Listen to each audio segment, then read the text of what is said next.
Hello and welcome. I'm Giant Cheerio, a bicycle traveler, and today I'm gonna take you with me to catch a ferry to go from the Canary Islands to the mainland in Spain. Right now I'm on La Gomera, and before catching the ferry to get to the Spanish mainland, I need to hop on an express ferry to reach Tenerife.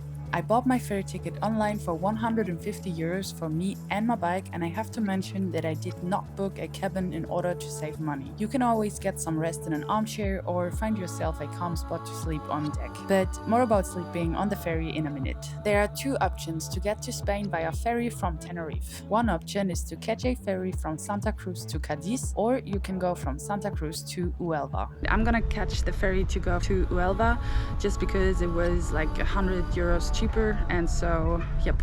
I'm gonna spend almost 2 days on the ferry. As I will park my bicycle in the car section, I won't have access to my bike all the time. So I prepared myself and I packed a couple of bags, and I'm gonna take these bags with me on board. I'm gonna take this backpack with me. That's all my technical equipment. For me, it's very important to have that close to me. And I'm gonna take my little backpack with me.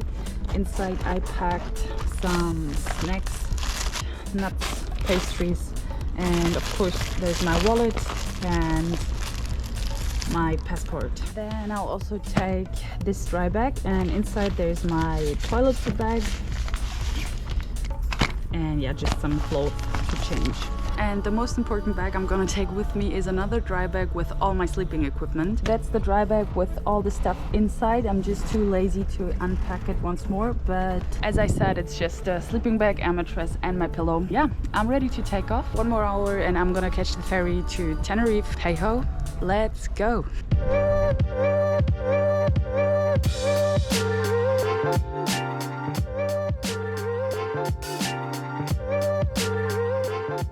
From La Gomera, I'm taking the Olsen express ferry to reach Tenerife. This is just a short 50 minutes transfer, and as usual on ferries, the bike stays in the car section. The express ferry from La Gomera docks in the south of the island, while the mainland ferry departs in the north. Usually people take public transport to get from one harbour to another, but luckily I had a good friend who gave me a ride so that I didn't have to unload the bike to make it fit into the bus storage section. And here's the shuttle bus.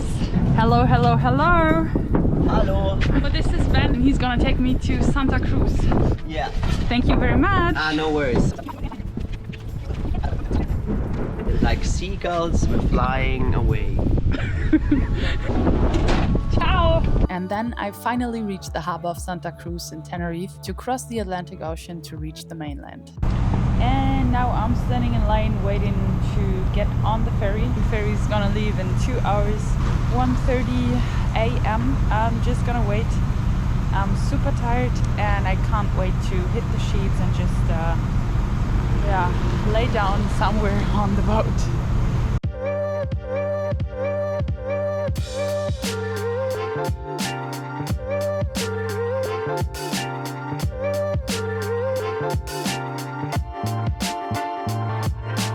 The bike is being stored here. I'm gonna make my way to deck 5 now and find a place to sleep. It's always exciting to get on the boat and off the boat, and I'm always a little bit like, wow. And yeah, I'm just very happy that I'm on the boat now and I made it, and now I got 1 day and 14 hours on the boat, and yeah, I don't know what to say. I'm tired.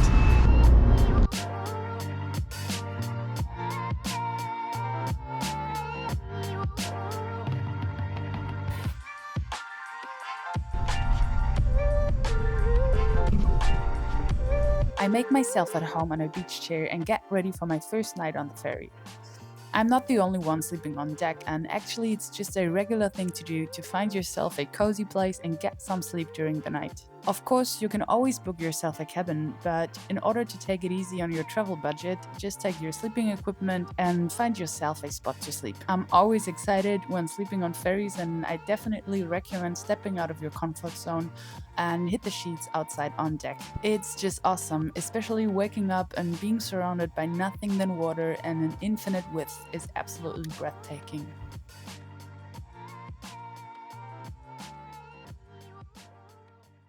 And then there's the fun part of spending 2 days on the ocean. I eat, I take naps, I listen to podcasts. Even though it was my third long distance ferry ride, I didn't bring enough food, so that I had to buy a very small, very expensive sandwich. Just in case you're like me and you didn't bring enough food, there are several cafes and a restaurant, so there's no need to panic.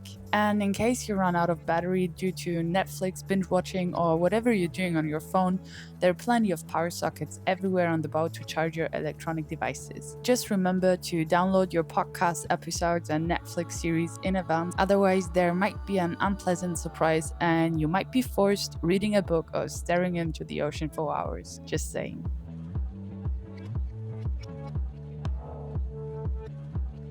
And then, after almost 2 days on the Atlantic Ocean, it's time to shout "Land ahoy!" Spain can be spotted at the horizon. It's time to get ready to leave the ferry and get down to the car section to get your bike to get off the ferry. Just don't do the same mistake as I did, and please try to remember on which floor you parked your bike. I got lost and I can't find my bicycle.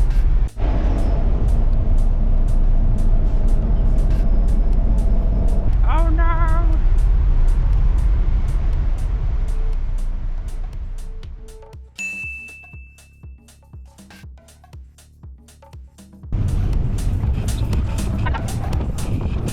So, I made it to Huelva. I'm gonna end this vlog now. And that's it. Thanks for watching the video. If there are any questions regarding the ferry trip, just let me know in the comments. To stay tuned and to follow my upcoming adventures, you can hit the subscribe button, and for up-to-date information, you can follow me on Instagram. I'm saying cheerio, goodbye, salut, and adios. And I'll see you next time.